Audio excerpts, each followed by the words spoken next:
Всем привет! Как вы знаете, я был в Узбекистане. В Таджикистан меня не пустили, об этом я тоже рассказывал в прошлом видео. И, наверное, благодаря этому мне удалось побывать в шикарном городе Самарканд. Об этом городе я много читал, много видел классических таких фотографий. И сегодня мы с вами погуляем по основным достопримечательностям города Самарканд.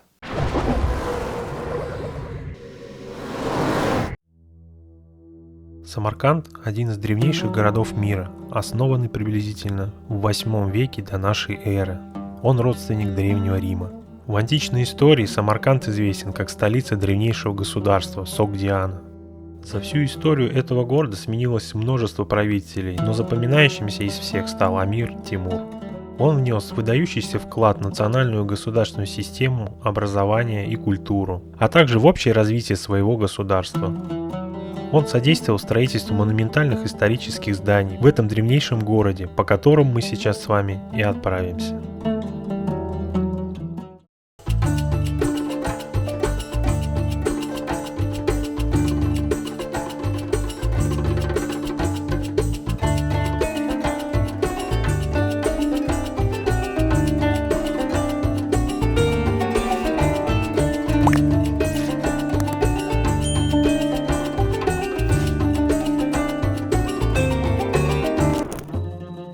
Перед вами Гур-Эмир, мавзолей Тимура Тамерлана. Гур-Эмир в Самарканде является одним из самых известных архитектурных памятников средневекового зодчества Востока, строившийся по приказу Мухаммада Султана, любимого внука Тимура Тамерлана. Сам Тамерлан не увидел завершенного мавзолея, он скончался зимой 1405 года. Строительство было завершено другим внуком Тамерлана, Улугбеком.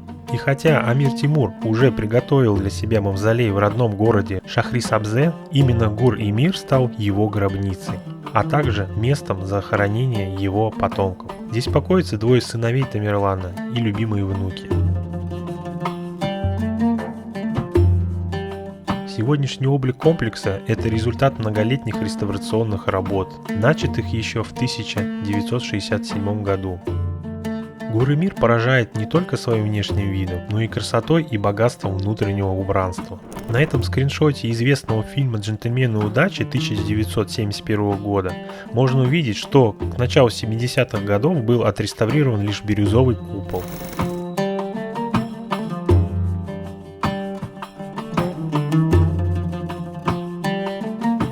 Внутри можно увидеть изображение Тамерлана, а также впечатляющую карту его завоевательных походов. Ну и затем вы оказываетесь в основном помещении мавзолея. Здесь просто неописуемая красота.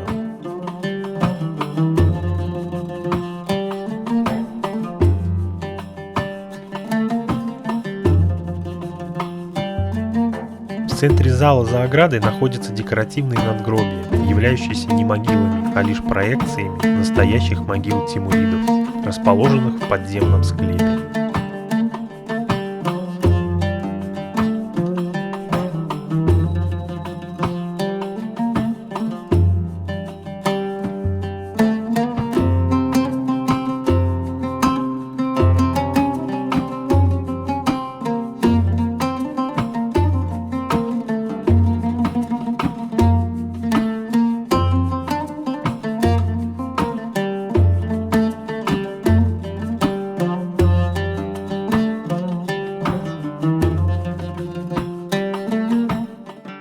Регистан – не имя собственное, так назывались главные площади многих среднеазиатских городов. Но Регистаны Бухары и Ташкента исчезли почти бесследно, а Регистаны городов типа Карши достаточно скромны. Регистан переводится как «песчаное место», «пустырь», ну а это Регистан с большой буквы. Он один, и он находится в Самарканде. Этот вид является визитной карточкой Самарканда. К началу 20 века самаркандская медресе лежала в руинах, облупленном и одноэтажном, и нынешний облик – результат десятилетий советской реставрации. В современности все постройки Регистана сочетают роли музея и сувенирного базара.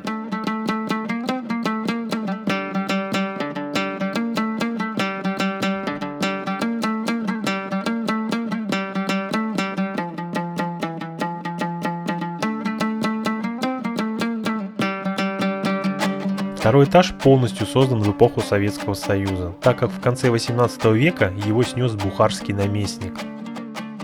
Фактически хан-ученый Улугбек строил и не медресе, а полноценный университет, где светским наукам уделялось едва ли не больше времени, чем богословию. В конце концов, Улугбек сам был астрономом, его открытия, в первую очередь карта звездного неба, не потеряли актуальности и ныне. И в свободное от государственных дел время всемогущий хан сам приходил читать лекции.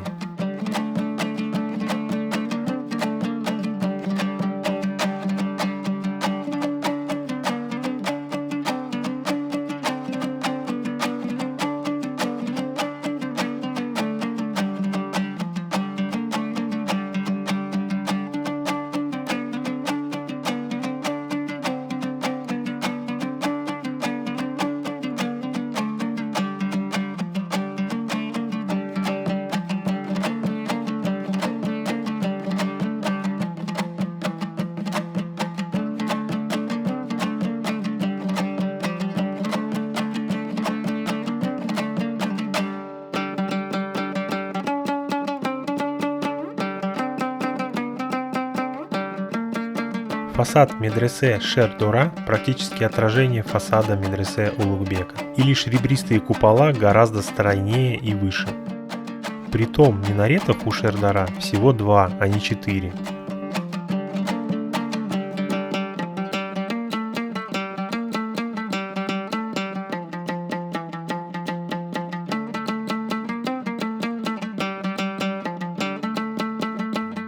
Ну а внутри неописуемая красота, по праву считающийся одним из самых роскошных интерьеров в Средней Азии. Кажется, что многие его детали светятся, хотя на самом деле всего лишь блестят.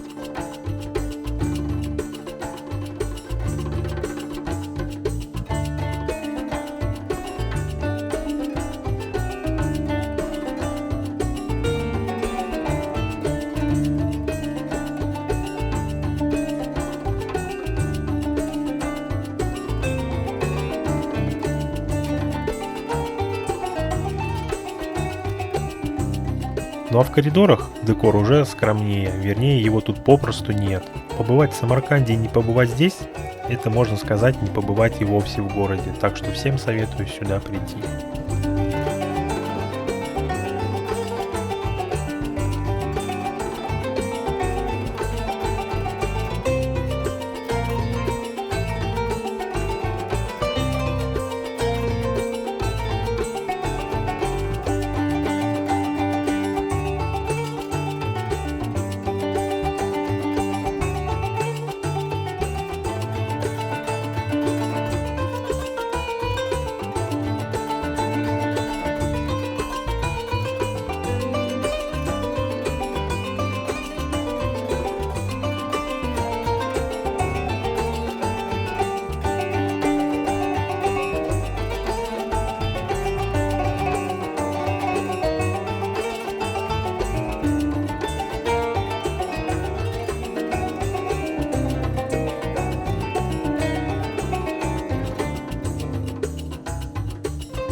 Также в Самарканде есть мавзолеи, которые еще не отреставрированы, например, мавзолей Ишрат-Хана.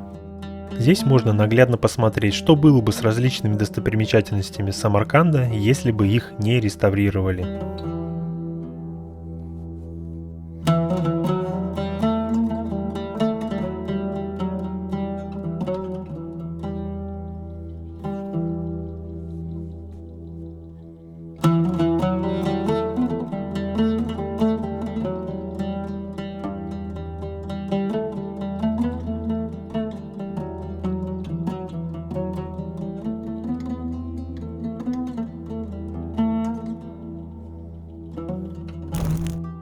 Самарканде есть места не менее интересные, но не такие знаменитые. Например, могила святого Данияра, Даниила. Удивительно, но Данияр никогда не был в Самарканде. Даниил родился в Иерусалиме в 603 году до нашей эры. Известен он был своим острым умом, успехами в творчестве и умением толковать сны. В старости Даниил переехал в город Сузы, где впоследствии был погребен в усыпальнице царей. В XIV веке нашей эры при правлении Амира Тимура во время очередного завоевательного похода полководцу не сдается город Сузы. Местные мудрецы раскрыли Тамерлану секрет. Все дело в святых мощах Даниила, охраняющих город. Тогда правитель заключает соглашение, он навсегда оставит в покое Сузы в обмен на правую руку святого Данияра. Служители мавзолея утверждают, что могила с останками растет, сегодня ее длина составляет около 18 метров. Из-за этого им постоянно приходится перестраивать мавзолей. И по одной из легенд, рука святого будет расти до тех пор, пока не опояшет всю планету.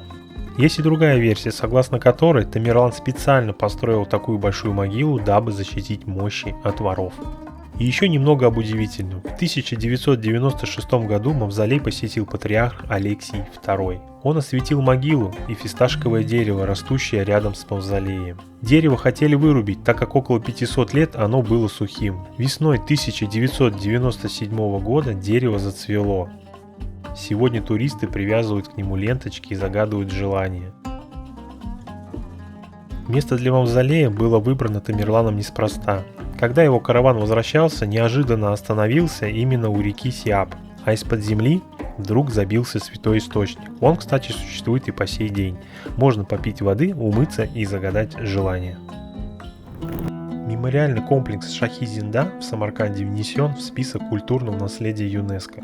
Среди местного населения он носит довольно мрачное название Кладбищенской улицы, но на самом деле никакого сходства с кладбищем у него, конечно же, нет. Здесь находятся величественные мавзолеи с остатками правителей и родственников Тимура, мыслителей и мудрецов, святых и философов. Многочисленные гробницы и усыпальницы были созданы древними зодчими и мастерами, которые приложили все усилия для того, чтобы их творения выглядели безупречно и смогли прослужить долгий срок.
Соборная мечеть Биби-Ханум, пожалуй, самое грандиозное сооружение средневекового Самарканда.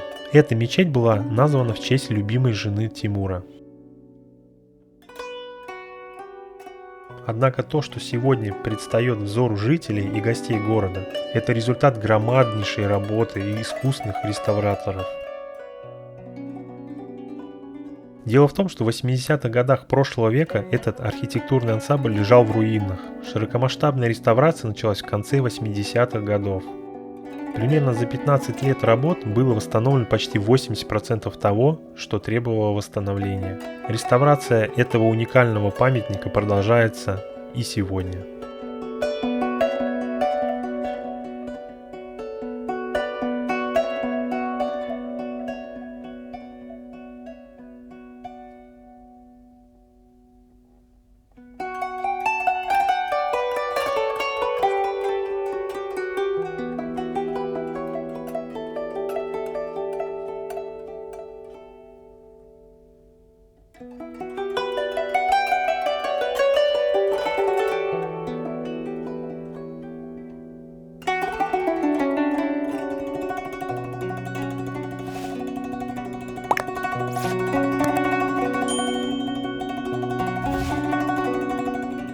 На этом, друзья, все. Подписывайтесь на канал. Всем огромное спасибо за просмотр. До новых встреч.